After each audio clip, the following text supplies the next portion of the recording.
ನಮಸ್ಕಾರ ಎಲ್ರಿಗೂ. ಇವತ್ತು ನಾನು ಒಂದು ಕಡೆ ಹೋಗಿದ್ದೆ. ಅದು ಎಲ್ಲಿ ಅಂತ ವಿಡಿಯೋನ ಕೊನೆಯವರೆಗೂ ನೋಡಿ.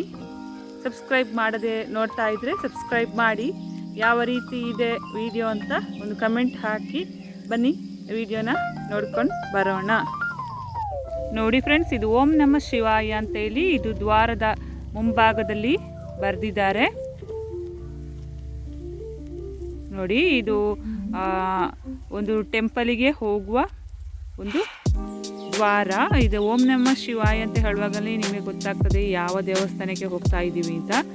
ನೋಡಿ, ಇದು ದ್ವಾರದ ಸೈಡಲ್ಲಿರುವ ರೋಡುಗಳು. ಇದು ಈ ಕಡೆ ಹಾಸನಕ್ಕೆ ಹೋಗ್ತದೆ ರೋಡು. ಇದು ಕುಕ್ಕೆ ಸುಬ್ರಹ್ಮಣ್ಯಕ್ಕೆ ಹೋಗುವ ರೋಡು. ಇದು ನೆಕ್ಸ್ಟ್ ಈ ಕಡೆ ಇದು ಮಂಗಳೂರಿಗೆ ಹೋಗುವ ರೋಡು. ಇದರ ಸೈಡಲ್ಲಿ ಅಂದರೆ ಬದಿಯಲ್ಲಿ ಈ ದ್ವಾರ ಇದೆ. ನೋಡಿ, ಇಲ್ಲಿ ಬಸವೇಶ್ವರ ದೇವಸ್ಥಾನ ಕುರ್ಕುಂದ ಅಂತ ಬರೆದಿದ್ದಾರೆ. ನೋಡಿ, ಫುಲ್ಲು ಅಡ್ರೆಸ್ ಇದೆ. ನೋಡಿ, ಇಲ್ಲಿ ಸರಿಯಾಗಿ ನೋಡ್ಕೊಳ್ಳಿ ಫ್ರೆಂಡ್ಸ್. ಇತ್ತೀಚೆಗೆ ಒಂದು 5 ವರ್ಷದ ಹಿಂದೆ ಇದರ ಬ್ರಹ್ಮ ಕಲಶೋತ್ಸವ ನಡೆದಿದ್ದು. ಅದಕ್ಕಿಂತ ಮುಂಚೆ ಬರೀ ದೇವಸ್ಥಾನದ ಶಿವಲಿಂಗ ಮಾತ್ರ ಇತ್ತು. ಒಂದು ನಂದಿನೂ ಶಿವಲಿಂಗನೂ ಒಂದು ಕಟ್ಟೆ ರೀತಿಯಲ್ಲಿ ಅದನ್ನು ಪೂಜಿಸ್ತಾ ಇದ್ರು. ನೋಡಿ, ನಾವು ದೇವಸ್ಥಾನಕ್ಕೆ ಹೋಗ್ತಾ ಇದ್ದೇವೆ. ನೋಡಿ, ಇದು ಎಂಟ್ರನ್ಸ್. ಇಲ್ಲಿ ರೋಡಲ್ಲಿ ಹೋಗಬೇಕು. ನೋಡಿ, ಇಲ್ಲಿ ಸುತ್ತ ಅರಣ್ಯ ಇದೆ, ದೊಡ್ಡ ದೊಡ್ಡ ಮರಗಳು. ನೋಡಿ, ಇಲ್ಲಿ ಸೈಡಲ್ಲಿ ನೋಡಿ ದೊಡ್ಡ ಕೆರೆ ಇದೆ. ನೋಡಿ, ಪುರಾತನ ಕಾಲದ ಕೆರೆ ಅಂತ ಹೇಳ್ಬೋದು. ಇದರಲ್ಲಿ ಎಷ್ಟು ಆಳ ಇದೆ ಅಂತ ಅಂದಾಜು ಮಾಡಲಿಕ್ಕಂತೂ ಸಾಧ್ಯನೇ ಇಲ್ಲ. ನೋಡಿ, ದೊಡ್ಡ ಕೆರೆ. ಆ ದೊಡ್ಡ ಕೆರೆ ಆ ಕಡೆ ಕಾಣ್ತಾ ಇದೆಯಲ್ಲ, ಅದು ಬಸವೇಶ್ವರ ದೇವಾಲಯ ಅಂತ ಹೇಳ್ತಾರೆ. ಬಸವೇಶ್ವರ ದೇವಾಲಯ ಅಂತ ಯಾಕೆ ಹೆಸರು ಬಂತಂದರೆ, ಈ ಶಿವಲಿಂಗದ ಎದುರಿಗೆ ಒಂದು ನಂದಿ ಇದೆ. ಅದಕ್ಕೆ ಬಸವ ಪ್ಲಸ್ ಈಶ್ವರ, ಬಸವೇಶ್ವರ ಅಂತ ಹೆಸರಾಗಿದೆ. ನೋಡಿ, ಈ ಕೆರೆಯ ಸೈಡಲ್ಲಿ ನಾವು ಹೋಗ್ತಾ ಇದ್ದೀವಿ.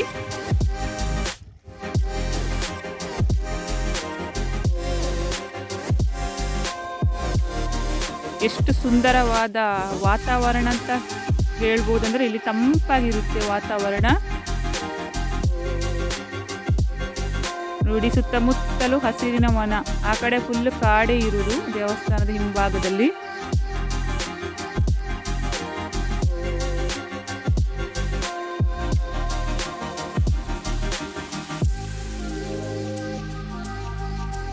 ನೋಡಿ, ನಾನು ದೇವಸ್ಥಾನದ ಮುಂಭಾಗಕ್ಕೆ ಬಂದಿದ್ದೇನೆ. ನೋಡಿ, ಇಲ್ಲಿ ವಿಶಾಲವಾದ ಜಾಗವಿದೆ. ನೋಡಿ,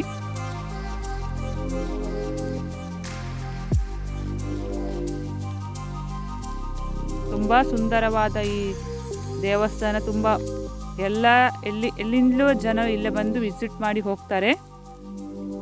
ಜನರೇ, ನೀವು ಒಂದ್ಸಲ ಬಂದು ಇಲ್ಲಿ ವಿಸಿಟ್ ಮಾಡಿ ಹೋಗಿ. ನೋಡಿ, ಇಲ್ಲಿ ಮುಂಭಾಗಕ್ಕೆ ಒಳಗಡೆ ಹೋಗೋಣ, ಯಾವ ರೀತಿ ಇದೆ ಅಂತ ನೋಡೋಣ. ಇದು ಹೊರಾಂಗಣ ದೇವಸ್ಥಾನದ. ಇದಕ್ಕೆ ಒಂದು ಸುತ್ತು ಹಾಕಿ ಬರುವ. ನೋಡಿ, ಇಲ್ಲಿ ಒಂದು ಪೌರಾಣಿಕಕ್ಕೆ ಸಂಬಂಧಪಟ್ಟ ಒಂದು ಫೋಟೋನ ಇಲ್ಲಿ ಹಾಕಿದ್ದಾರೆ.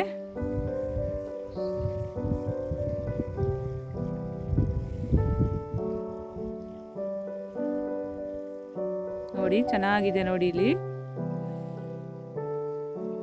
ತುಂಬ ದೊಡ್ಡದಾಗಿದೆ ದೇವಸ್ಥಾನ. ಲೈಟಿಂಗ್ಸ್ ಎಲ್ಲ ಮಾಡಿದ್ದಾರೆ. ರಾತ್ರಿ ಹೊತ್ತು ಇಲ್ಲಿ ಲೈಟಿಂಗ್ಸ್ ಎಲ್ಲ ತುಂಬ ಚೆನ್ನಾಗಿರುತ್ತೆ.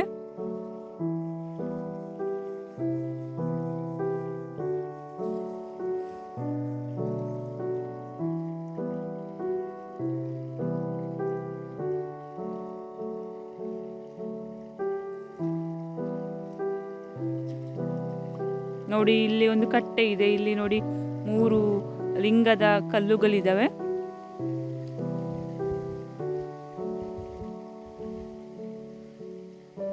ಇದಕ್ಕೆ ನಮಸ್ಕರಿಸಿ ಹೋಗುವ.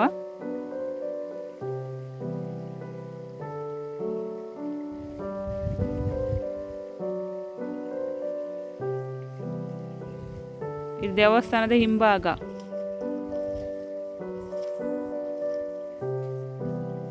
ಮನಸ್ಸಿಗೆ ಬೇಸರ ಎನಿಸಿದಾಗ ಈ ದೇವಸ್ಥಾನದಲ್ಲಿ ಬಂದು ಒಂದು ಅರ್ಧ ಗಂಟೆ ಕೂತು ದೇವರ ಧ್ಯಾನ ಮಾಡಿ ಹೋದರೆ ತುಂಬ ನೆಮ್ಮದಿ ಬರುತ್ತೆ.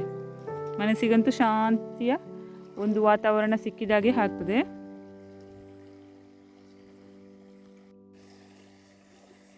ನೋಡಿ ಫ್ರೆಂಡ್ಸ್, ಒಂದು ಸುತ್ತಾಯಿತು ದೇವಸ್ಥಾನಕ್ಕೆ ಬಂದಿದ್ದು.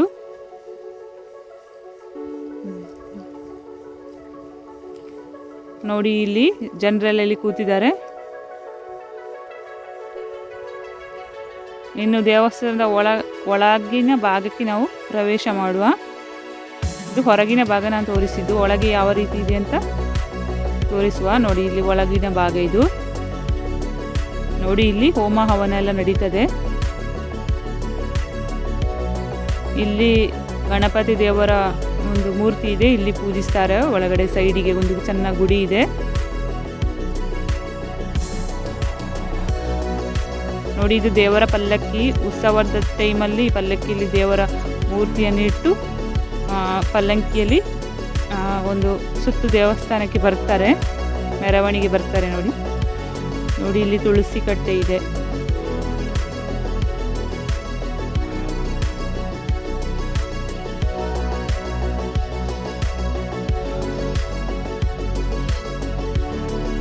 ನೋಡಿ ನಾವು ದೇವಸ್ಥಾನದ ಗರ್ಭಗುಡಿಯ ಎದುರಿಗೆ ನಿಂತಿದ್ದೇವೆ.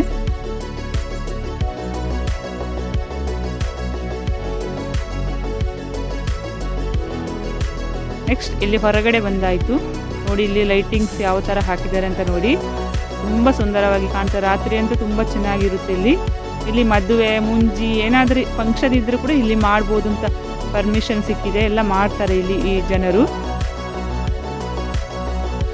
ನೋಡಿ ಇಲ್ಲಿ ಅನ್ನ ಸಂತರ್ಪಣೆ ವ್ಯವಸ್ಥೆ ಇದೆ. ಇವಾಗ 1-2 ವರ್ಷದಿಂದ ಇಲ್ಲಿ ಸ್ಟಾರ್ಟ್ ಮಾಡಿದ್ದಾರೆ ಅಂತ ಅನ್ನ ಸಂತರ್ಪಣೆ. ನೋಡಿ ಇಲ್ಲಿ ಅನ್ನ ಸಂತರ್ಪಣೆಗೆ ಬೇಕಾದ ದೇವರಿಗೆ ಬೇಕಾದ ಪ್ರಸಾದ, ನೈವೇದ್ಯ, ನೆಕ್ಸ್ಟ್ ಅನ್ನ, ಸಾಂಬಾರು, ನೆಕ್ಸ್ಟ್ ಇದು ಪಾಯಸ, ಹೆಸರು ಬೇಳೆ ಪಾಯಸ, ನೆಕ್ಸ್ಟ್ ಮಜ್ಜಿಗೆ.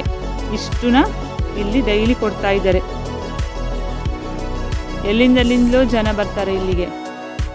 ನೋಡಿ ಇಲ್ಲಿ ಒಂದು ಸಣ್ಣ ಗುಡಿ ಇದೆ. ಇದರ ಹತ್ರ ಬಿಳಿ ಎಕ್ಕದ ಗಿಡ ಇದೆ. ಇದು ಬಹಳ ಈಶ್ವರ ದೇವರಿಗೆ ಬಹಳ ಪ್ರಿಯವಾದ ಗಿಡ ಅಂತ ಹೇಳ್ಬೋದು.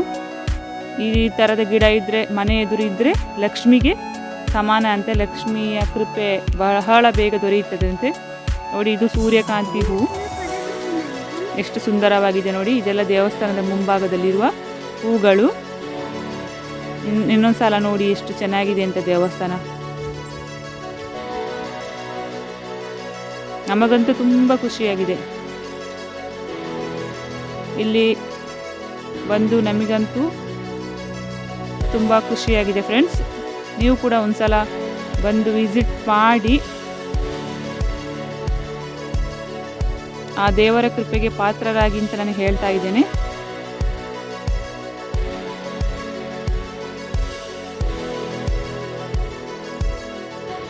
ಓಂ ನಮಃ ಶಿವಾಯ ಅಂತ ಹೇಳಿ ನಾವು ಅಲ್ಲಿಂದ ಹೊರಟ್ವಿ. ನೋಡಿ ಎಷ್ಟು ಚೆನ್ನಾಗಿದೆ ಅಂತ ರೋಡು. ಇದು ಈ ಕಡೆ ಸುಬ್ರಹ್ಮಣ್ಯಕ್ಕೆ ಹೋಗುವ ರೋಡು, ಇದು ಮಂಗಳೂರು ರೋಡು. ಅದರ ಬದಿಯಲ್ಲೇ ಇದೆ ಇದು. ಇಲ್ಲಿ ಕುಲ್ಕುಂದ ಅಂತ ಹೆಸರು, ಈ ಪ್ಲೇಸಿನ ಹೆಸರು ಕುಲ್ಕುಂದ ಅಂತ. ನಾಡಿದ್ದು 19ಕ್ಕೆ ಜಾತ್ರೆ ಇದೆ ಅಲ್ಲಿಗೆ. ನೋಡಿ ಆ ಜಾತ್ರೆದು ಬ್ಯಾನರ್ ಹಾಕಿದ್ದಾರೆ, ಎಲ್ಲರೂ ಬನ್ನಿ ಅಂತ.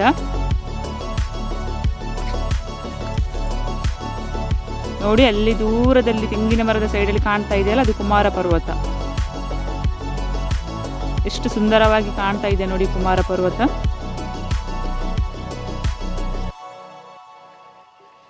ಇದು ಈ ಕಡೆ ಸಕಲೇಶ್ಪುರ, ಹಾಸನ, ಸೋಮವಾರಪೇಟೆ ಎಲ್ಲ ಹೋಗುವ ರೋಡ್ ಇದು. ಬೆಂಗಳೂರಿಗೆ ಕೂಡ ಹೋಗ್ಬೋದು. ಈ ರೋಡಲ್ಲೇ ಹೋದರೆ ತುಂಬ ಸುಂದರವಾದ ಬೆಟ್ಟಗಳು ಎಲ್ಲ ಕಾಣ ಸಿಗುತ್ತೆ. ತುಂಬ ಚೆನ್ನಾಗಿರುತ್ತೆ ವಾತಾವರಣ. ಟೂರಿಸ್ಟ್ಗಳು ಜಾಸ್ತಿ ಇಲ್ಲೇ ಹೋಗ್ತಾರೆ.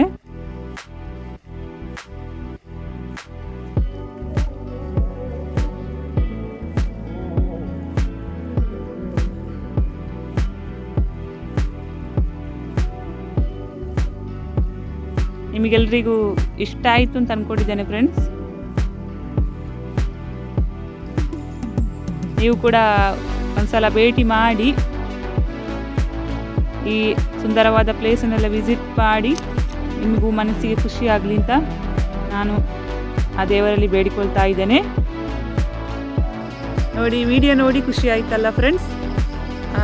ದಯವಿಟ್ಟು ನಮ್ಮ ಈ ಕುಕ್ಕೆ ಸುಬ್ರಹ್ಮಣ್ಯಕ್ಕೆ ಎಲ್ಲಾದರೂ ಬಂದರೆ ನೀವು ಒಂದ್ಸಲ ಈ ದೇವಸ್ಥಾನಕ್ಕೆ ವಿಸಿಟ್ ಮಾಡಿ ದೇವರ ಕೃಪೆಗೆ ಪಾತ್ರರಾಗಿ ಆ ದೇವರ ಆಶೀರ್ವಾದ ನಮಗೂ ನಿಮಗೂ ಎಲ್ಲರಿಗೂ ಇರಲಿ ಅಂತ ಹೇಳ್ತಾ ನನ್ನ ಈ ವಿಡಿಯೋನ ಇಲ್ಲಿ ಮುಗಿಸ್ತಾ ಇದ್ದೀನಿ. ಮುಂದಿನ ವಿಡಿಯೋದಲ್ಲಿ ಸಿಗ್ತಾ ಇದ್ದೀನಿ. ಬಾಯ್ ಬಾಯ್, ಶುಭ ದಿನ.